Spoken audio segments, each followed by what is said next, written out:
Hey, happy Friday, or happy, what do you call it? Fun Day Friday? Friday Fun Day. That's Friday right. Fun Day? Yeah. We see now we doubled up on the intro music. We did? Did that play twice? Oh yeah. So no, it's probably me. Sorry, I gotta shut my other thing off over here. Okay, now we're okay. No, that was me. Let's just say that was my technical challenge difficulty. That'd be my fault. So I appreciate that. Well, add it to the pile. That's yes, that's a long list, isn't it, brother? That's a long list. So Yeah. how are you doing today, Mr. Kaufman? I'm all right, man. You kept me up too late last night. We were up Yeah. out meeting some partners, and I'm just not used to staying up late, man. I'm just not. Oh, I'm an old man now. I you, can't you hang make anymore. you make people think like you're a pumpkin. Like, I was home by 10. I mean, it wasn't 1 in the morning or anything like that. But it's Yeah. all good. But yes, it's outside the normal routine. That It is is. I'm absolutely very, correct. very regimented person. Like if anything goes outside of my normal routine, it throws me off for a while. I gotta take a day to recoup. So no workout day. So you're not gonna hear me complain about how sore I am today. You're just gonna hear me complain about how I'm out of whack a little It's bit. all good. It's all good. Some of us have an extra smile on our face because we're going on vacation tomorrow. So it's good. It's been a while since Yeah. I've and you know me, like, I take regular vacations because Oh yeah. We've been plugging away for I'm a quite a while princess, here so too. I take regular vacations. So it's the way it goes. So Right. it'll be good. The Yeah. You want to open up this episode by before we get to the topic for today by just revisiting. We had some questions on the insurance one podcast from last week. Just want to clarify an item or so too. So this is specifically talking about taking putting the property in a trust and having the insurance policy reflect the trust. So that just to review on that, to try to clarify, the named insured, the primary insured, right? The named primary insured person is going to be the trust and most likely list the trustee as well, right? So both those individuals will be, or both those things will be the kind of the primary insured. So if a claim was to be filed, and then Hold on here. Let's clarify that even further a little bit though. It may be you would the named insured would be the trust, and you could put John Smith as trustee. That would be the complete name of the trust. I think that's what yes, you're referring to, that, right? that would be the proper way to list it. Right. Yes, correct. With the trustee's name Right. attached to it, right? Yeah. Right. And date it too, if you really want to get specific. If you really Like want to the get crazy. official name of a trust is 123 Main Street Revocable Trust. John Smith as trustee. Date it May 1st, 2025. That's actually the official way to Right. identify the trust. Yeah. So, and some insurance companies actually list it, like the main one we use actually lists it like that, Yeah. I did. as the primary insured. So then the beneficiary of that trust, which is going to be your LLC, typically, right? Typically your LLC, that's an additional insured down there. Mhm. Okay. So the question then becomes is, all right, there's a claim on the property. Like, who has to make the claim? So in that scenario, the way that insurance policy is set up, the trustee would be the one making the claim. Okay. And so you could be the trustee, right? John Smith or Jeff Coffin could be the trustee, and your LLC is the beneficiary. So you're like double duty, so to speak, there, right? Because you're controlling both things at once, or at least you have an interest in both things at once, right? So how is the insurance company, the real question is how is the insurance company going to pay the proceeds of that claim? What does that look like? And how does the beneficiary get the cash? That's really kind of the bottom line question there too. So it just depends. It really depends on the insurance company. So the trustee could request that the check be issued to the beneficiary. That's right. The insurance company might say, no, we need to issue it in the name of the primary insured. Because when anytime any insurance policy is paid out, they're going to pay it out to the primary insured, a claim, unless it's a total loss, and then the loss payee always gets paid first if it's a total loss. If it's a roof claim, right, it's going to go to the primary insured. And so it's not a big issue. At least it's not been our experience that it's been an issue. If the check is issued to 123 Main Street Trust, John Smith as trustee, John Smith then just endorses the check as trustee. You put for deposit only right underneath that endorsement, and you put the beneficiary, your LLC, right? 123 Main Street LLC. And we've had no issue. I've not had one issue with the bank cashing that. Zero problems. I know. Yep. Another thing, a lot of people. This also has a lot to do with how your actual trust declaration is written and how it's spelled out. So you can actually provide a copy of that trust to the insurance company, and that insurance company will see in there that the trustee designates the beneficiary as the I guess the claimant, or not the claimant, but it would be the beneficiary of the claim, really, right, for lack right. of a better way of saying that. Yeah. Yes. And they will. Now that's what I've done. I have had, of course, a couple of years ago we had that huge fire in one of the 4 families we own, and that's exactly what we did. Was we had I just sent them in a copy of the trust. Said here's where it outlines it in the trust that the beneficiary is the one you cut the check to, and they did that. So no problem. Yep. Yeah. So there's lots of ways to skin the cat, but it really was getting okay. I just want to make sure I get the money back to me as my LLC as the beneficiary. Like how much of an issue is that going to be? So just to relay that, as it's really not an issue at all. Even if the check is in the trust name with trustee on it, not a big deal. Yeah. So, I've not had any problems with it, and I've had some pretty big claims. So yeah, I mean, as long as you may have to jump through a little extra hoop to get it done. Yeah, you may have to, like you said, submit some information just so the insurance company has it and all that too.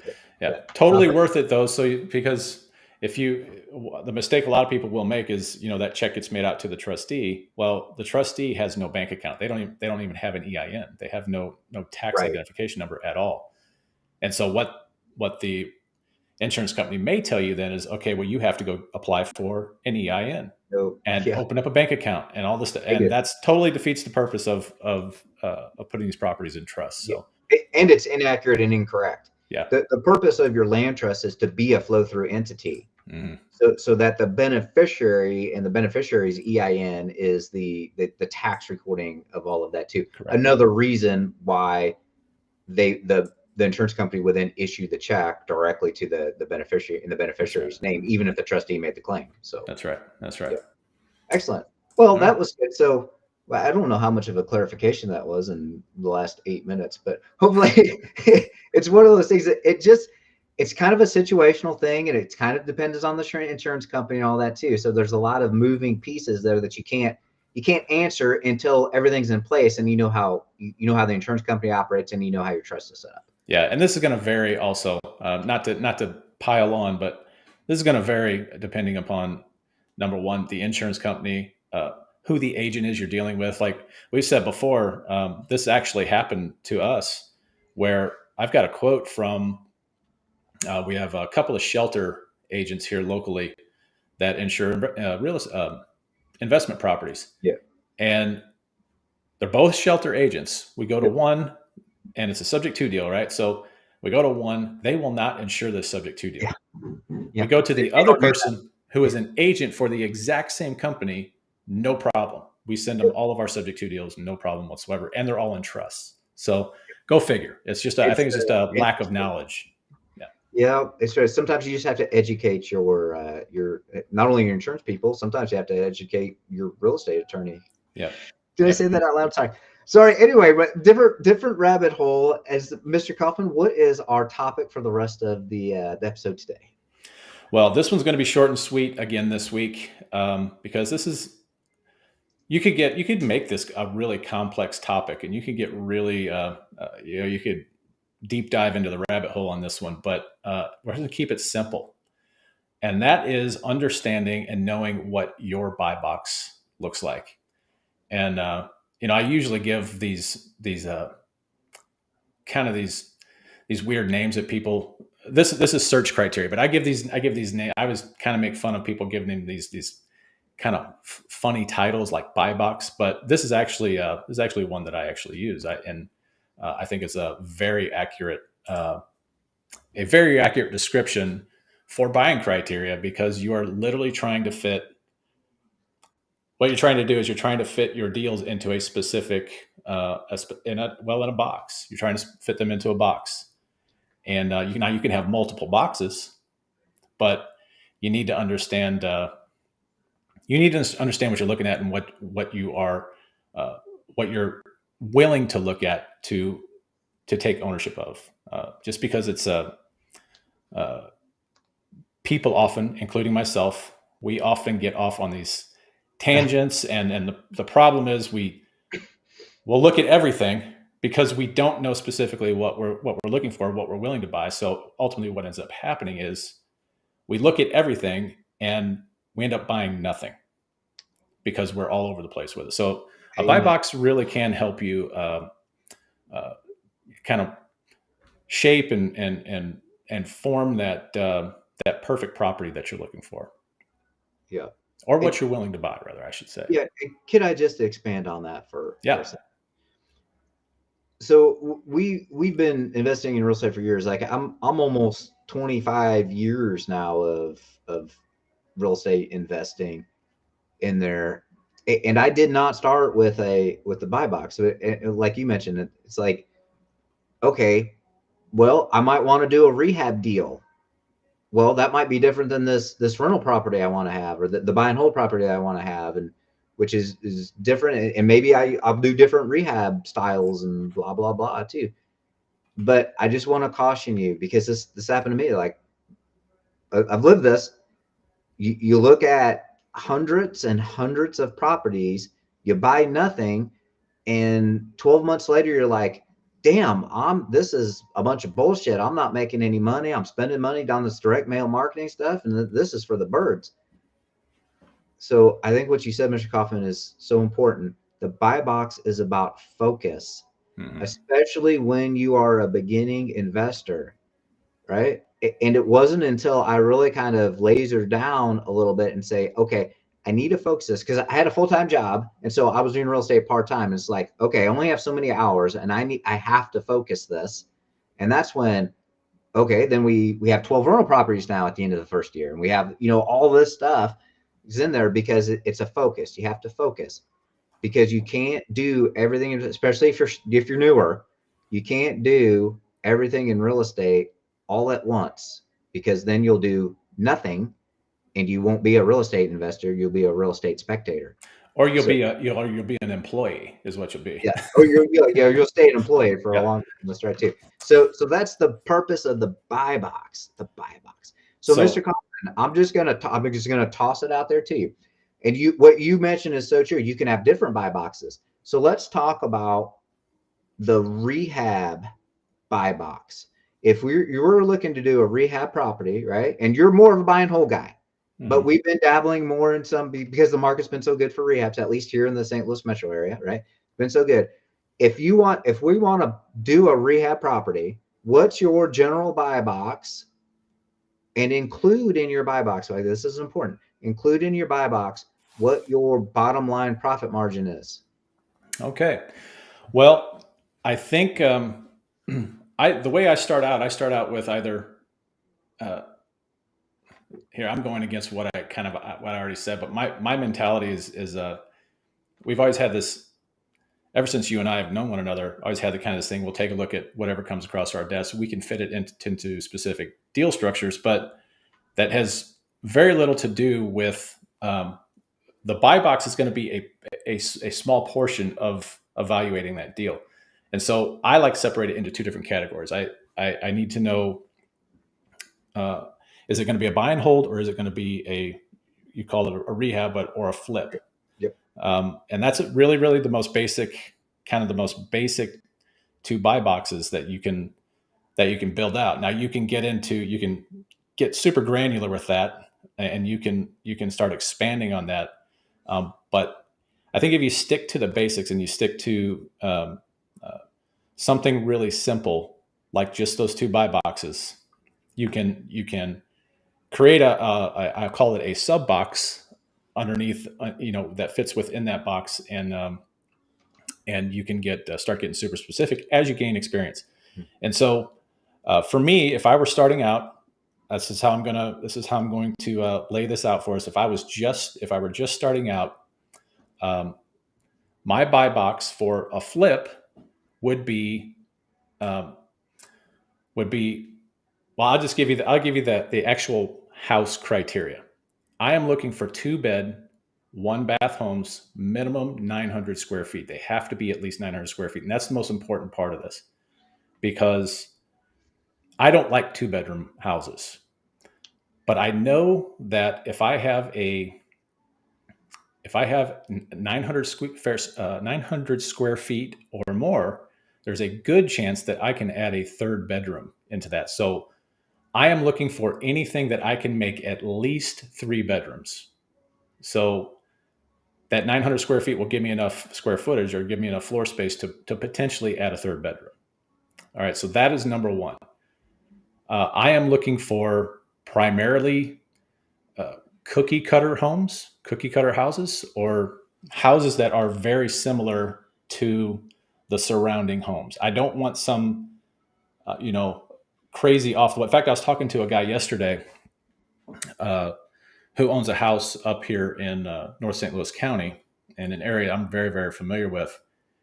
And it's sitting vacant. He told me it's vacant. He basically stores his cars there, and he has this huge four bay garage door, you know, in the back of this. And I'm thinking, well, that is an odd home. I mean, it might be a perfect fit for someone, but I think something like that I think that actually reduces your buyer pool. I think that makes your buyer pool shrink a little bit.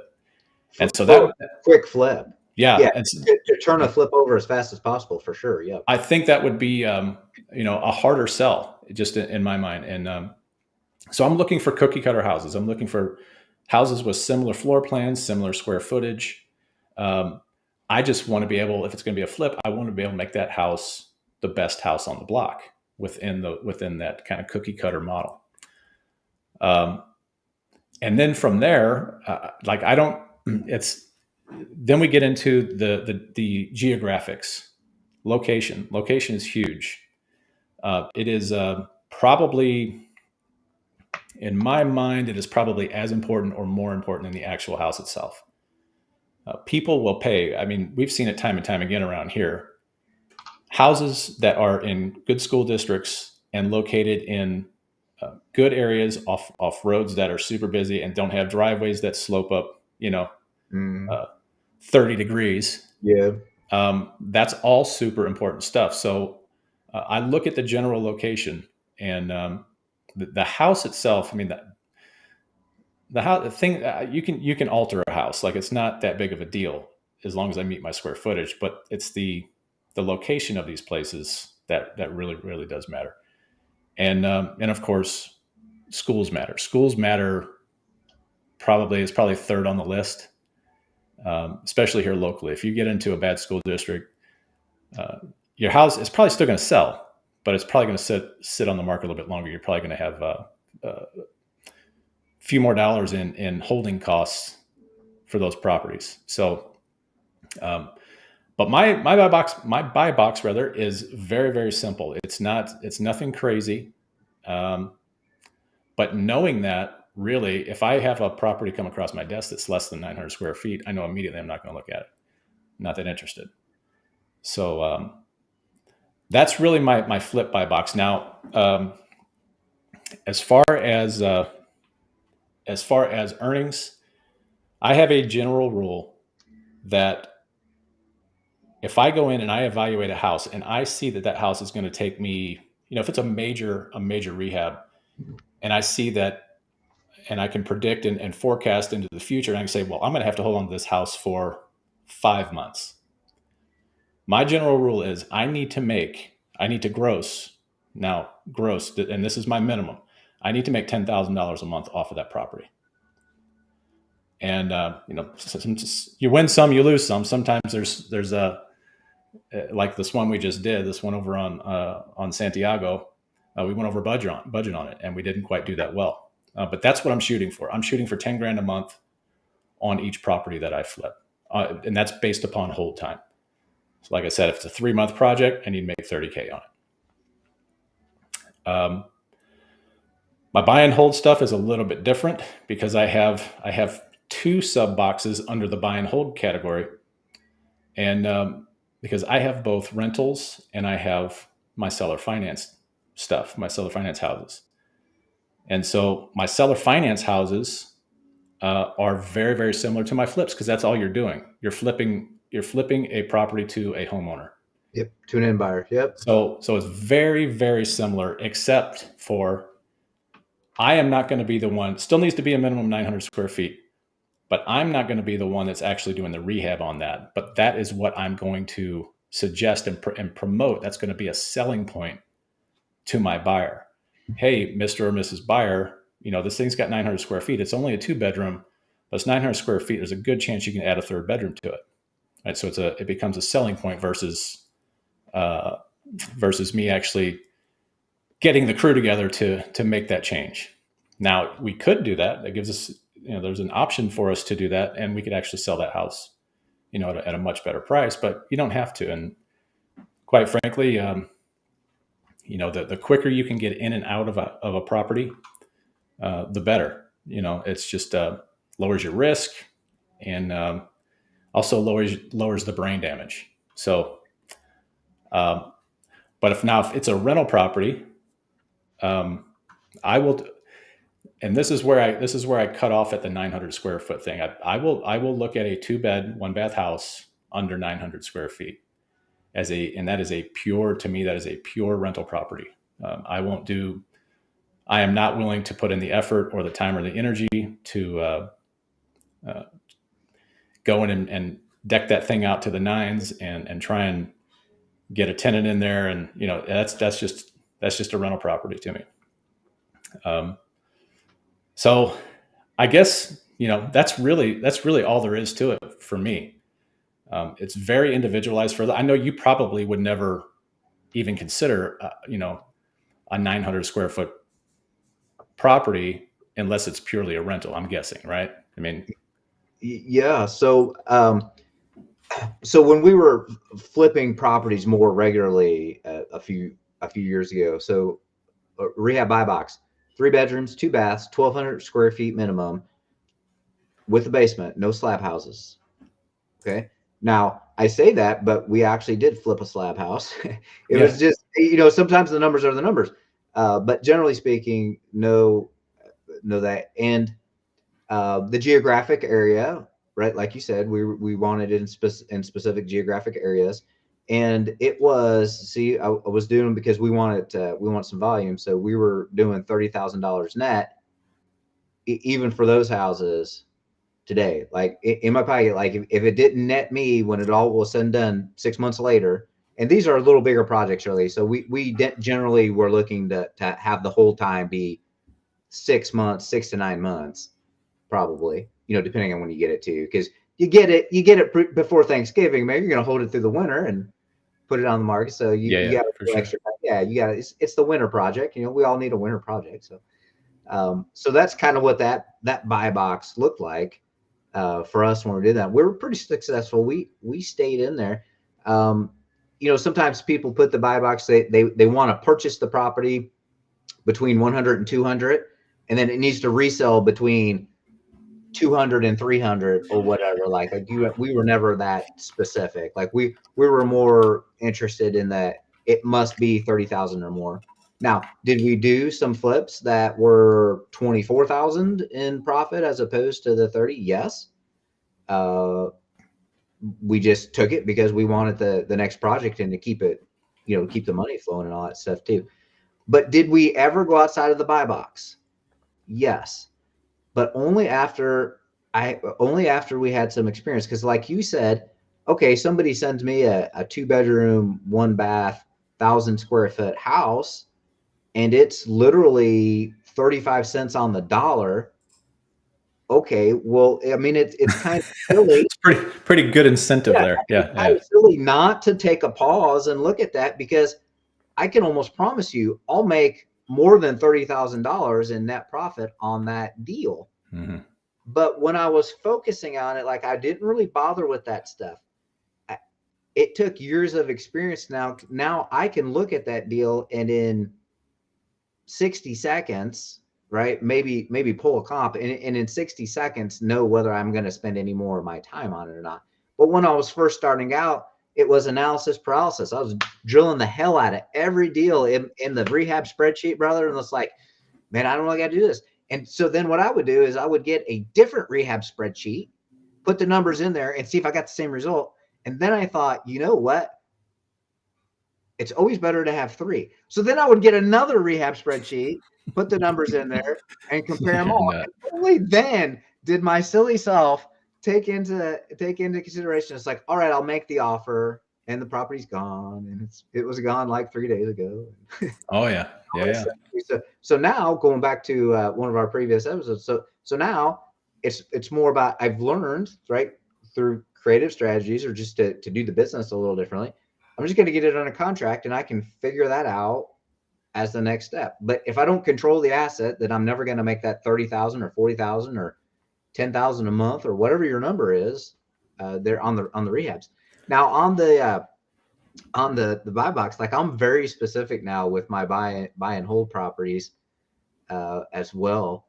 So yeah, it's just an experience thing, and it's a position you get in later too, where we don't have to look at everything, but we can look at much more stuff much more efficiently, right? And so it's not really taking any more time necessarily, but yeah, it's just one of those things. But it was really great to stay in it, because I would tell, I had another business partner for some of those flips many years ago, and I could just say, he'd say, well, did you see this problem? I'm like, nope, it's not 3-2. It's not a 3-2. And usually we wanted a 2-car garage too, a 3-2-2. It's not a 3-2-2. He goes, well, yeah, but I think it's a good price. I was like, all right, well, you evaluate it, and then you let me know if it meets the 30,000 profit. So Yeah. Yeah, there's really no wrong answer. yeah, The idea here is, and I think what you're, to kind of summarize what you're getting at. Boy, my house is I've like no floors. I'm standing on bare wood right now because I'm rehabbing this house, but I feel like I'm yelling. I feel like everything's echoing, and so I apologize. I probably have a little bit of a stutter going on. But to your point, it is really the buy box. I think is really more designed for. I mean, it's certainly helpful for experienced people as well, but really, if you're just starting out, you really need to narrow this down. You really need to get uh, really focused on what it is that you're willing to get into, because that becomes predictable. And so what you can do by building that buy box, by evaluating the home, the location, your exit, by evaluating all of those things within that buy box, you can build that one box, master that box, and then guess what? You can move outside of that. You can get outside your comfort zone and you build another box. And so now you have this big box with these little boxes being filled in. And now eventually you get to this point, like what you're talking about, where you just know when you see a property come across your desk, you just know exactly what box that fits into, and you know exactly what you're going to do with that property. yep. And so it also opens up doors for your exits.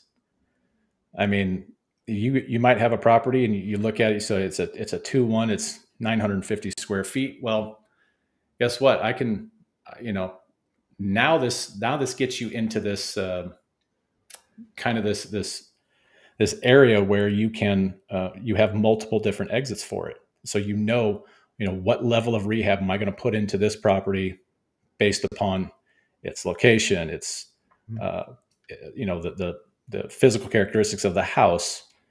And so now you can really, really streamline any possible work that needs to be done to it. You can streamline how you're going to exit it, the whole 9 yards. Just everything becomes easier, it becomes more clear, and then eventually you get to a point where you disassemble that buy box because it's all up here, and you eventually just know what you as they say, you've put in your 10,000 hours, and Yep. you know exactly what you're looking at. It becomes kind of second nature.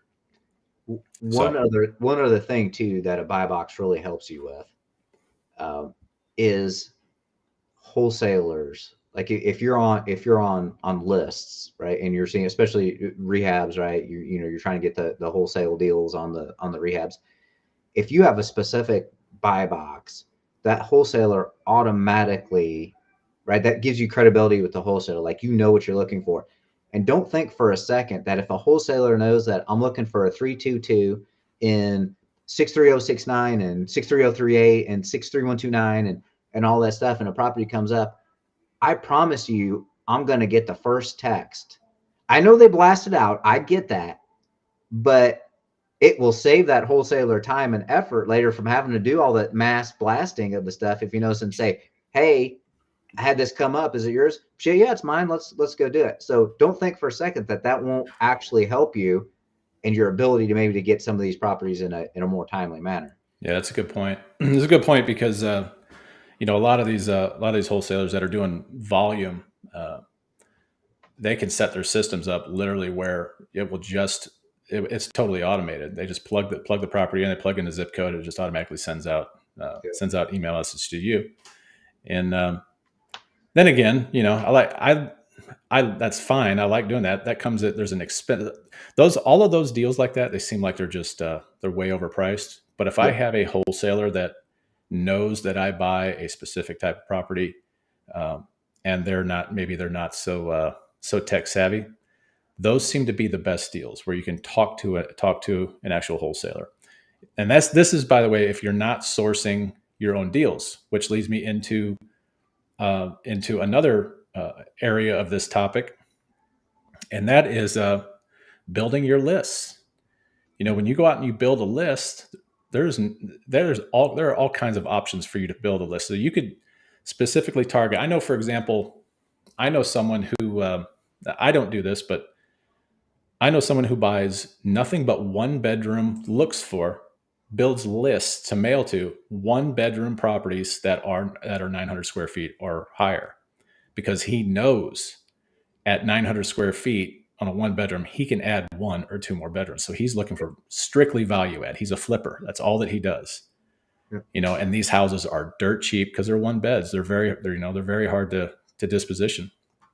And so having the buy box helps you actually go in and streamline building out your lists for your marketing. Even with different types of ads that you run, maybe online, you can get very, very specific about, maybe not about the beds and baths of an individual home, but you can look at an area. If you're going to target a specific area or a specific zip code, you can get very specific about the area where, when I was talking about those cookie cutter houses, that these houses are all in this particular area are all 2-bed, 1-baths, 900 square feet or greater. It makes marketing so much easier. So just many, many good aspects to building a buy box. I would say that the pros definitely outweigh the cons when you're beginning, but it can be later on down the road, can be a hindrance as you grow. And so just make sure that as you're growing, you are building out separate buy boxes, and they don't necessarily commingle, and you're wishy-washy about what you're buying, because like we said in the very beginning, you're just going to end up not buying anything. So the more nichey you can get, the better.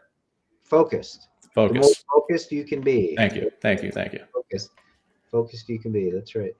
So so that's and on that note, we'll probably wrap it up. I think so. I'm ready to go out here and enjoy this beautiful weather. Sun's shining right now, and that's right. I got to get out of this house. This echo is killing me, man. Yeah, it's just like it's like it's reverberating back into my head. I feel like you know how like if you hold your ears and you try and talk, you try and understand yourself, or if you're on a webinar and you've got echo coming back, it's very hard to concentrate. So anyway, I think I'm going to call it. You good? Yeah, we're good. Just maybe just a quick um, maybe just a quick plug. The Creative Deal Partners program is coming. It's truly coming, folks. It It's will be here very soon, and we'll be doing a little ditty about that here in the next couple of making weeks. significant strides in that right Yes. now. So So we're very excited. we're only 6 or 8 weeks behind on it, but we wanted to do it right. We wanted to build it right. I think That's correct. I think it is. I think it's gonna. It's just awesome. I think what we got going on there is awesome. So Yep. So stay tuned. Stay yep, tuned. yep. More to come. All right, guys, take care.